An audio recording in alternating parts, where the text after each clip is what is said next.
भारतीय संविधान के भाग 3 के अंतर्गत 6 मौलिक अधिकार आते हैं, जिसमें अनुच्छेद 19 से अनुच्छेद 22 तक स्वतंत्रता के अधिकार से संबंधित है।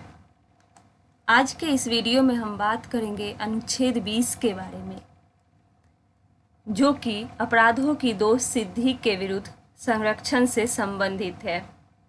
भारतीय संविधान का अनुच्छेद 20 एक मौलिक अधिकार है जो आरोपी या फिर दोषी के अधिकारों की रक्षा करता है।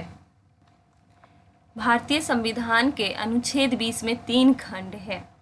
ये 3 खंड विधायिका, कार्यपालिका और कार्यान्वयन प्राधिकारियों की मनमानी कार्रवाइयों से संबंधित है। पहला है पूर्वव्यापी कानून, दूसरा है दोहरा खतरा, तीसरा है आत्मदोषारोपण के विरुद्ध अधिकार। तीनों को बारी बारी से समझते हैं। पहला है पूर्वव्यापी कानून। अनुच्छेद 20(1) यानी कि खंड पहला कहता है कि किसी भी व्यक्ति को ऐसे कार्य के लिए दोषी नहीं ठहराया जा सकता जिसे उसके किए जाने के समय अपराध नहीं माना गया था।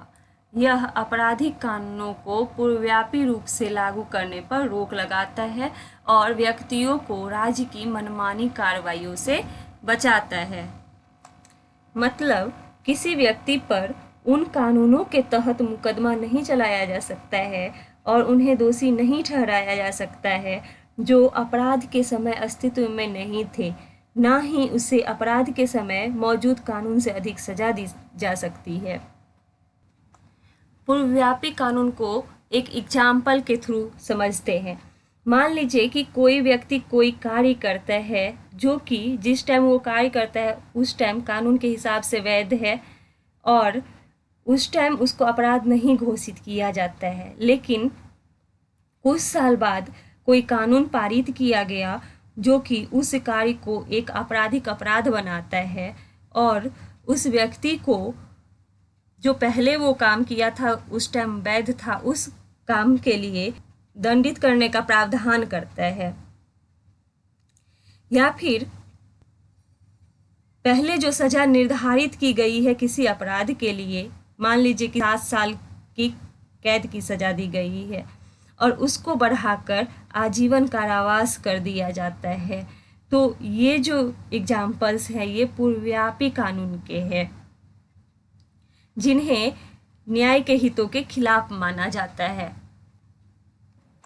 और अनुच्छेद 20 का खंड 1 जो है यह आपराधिक कानूनों को पूर्वव्यापी रूप से लागू करने पर रोक लगाता है और व्यक्तियों को राज्य की मनमानी कार्रवाइयों से बचाता है। खंड 1 को 2 भागों में बांटा गया है।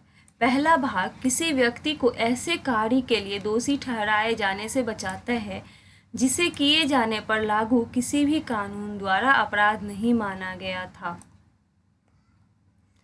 यदि कोई कार्य अपने किए जाने की तिथि पर तत्कालीन लागू कानून के अनुसार अपराध नहीं है तो भविष्य में लागू होने वाला कानून किसी व्यक्ति को पूर्वव्यापी रूप से दंडित नहीं कर सकता है। और दूसरा भाग जो है यह सुनिश्चित करता है कि अपराध के समय संबंधित कानून में निर्धारित सीमा से अधिक कोई सजा नहीं दी जाए। इसके दूसरे भाग के तहत किसी व्यक्ति को अपराध करने के समय उससे अधिक जुर्माना नहीं दिया जा सकता है।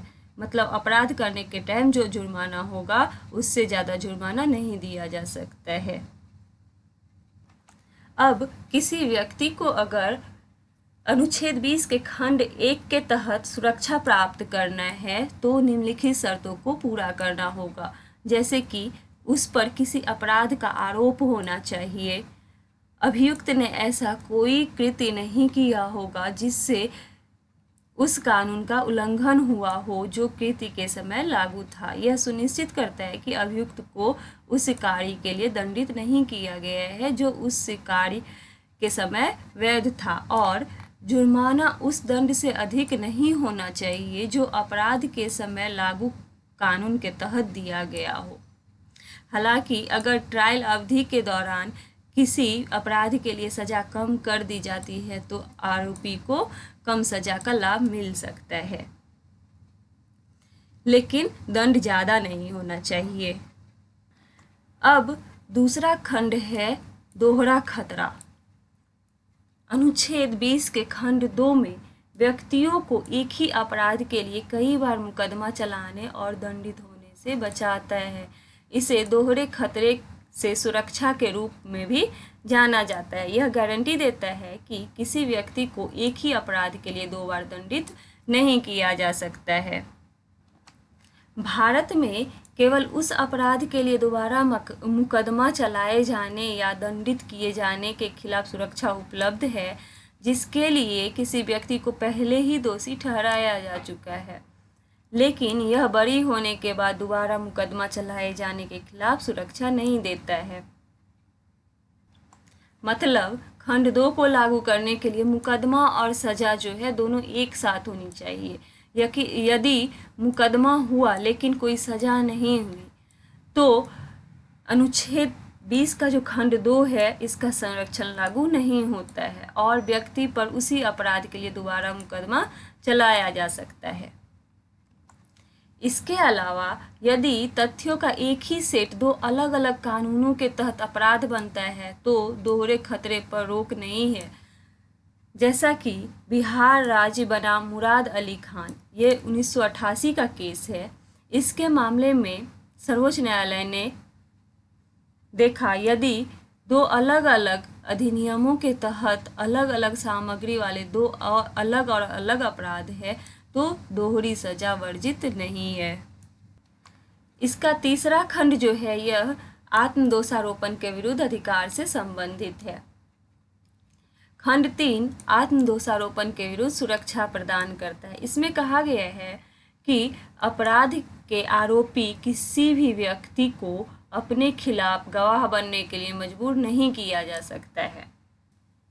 यह धारा जो है अभियुक्तों के हितों की रक्षा करती है और सुनिश्चित करती है कि मुकदमे के दौरान व्यक्तियों को अपने हितों के खिलाफ गवाही देने के लिए मजबूर नहीं किया जाए। यह खंड व्यक्तियों को अपने खिलाफ गवाह बनने के लिए मजबूर होने से बचाता है, आत्मदोषारोपण से बचाता है और यह सुनिश्चित करता है कि किसी को भी ऐसे सबूत देने के लिए मजबूर नहीं किए जाए जो उन्हें दोषी ठहरा सके। इस खंड का उद्देश्य पुलिस द्वारा सत्ता के दुरुपयोग को रोकना है। तो अनुच्छेद 20 जो कि अपराधों के लिए दोष सिद्धि के संबंध में संरक्षण प्रदान करता है, इसके 3 खंड है। पहले खंड में है कि किसी भी व्यक्ति को अपराध के रूप में आरोपित अधिनियम के समय लागू कानून के उल्लंघन के अलावा किसी भी अपराध के लिए दोषी नहीं ठहराया जाएगा, ना ही उस पर कानून के तहत लगाए गए जुर्माने से अधिक जुर्माना लगाया जाएगा। और दूसरा है कि किसी भी व्यक्ति पर एक ही अपराध के लिए एक से अधिक बार मुकदमा नहीं चलाया जाएगा और दंडित नहीं किया जाएगा। तीसरा है कि किसी भी अपराध के आरोपी व्यक्ति को अपने खिलाफ गवाह बनने के लिए मजबूर नहीं किया जाएगा। तो उम्मीद है कि अनुच्छेद 20 आप लोग का क्लियर हो गया होगा। अगर यह वीडियो पसंद आए तो वीडियो को लाइक करें, चैनल को सब्सक्राइब करें। Thank you.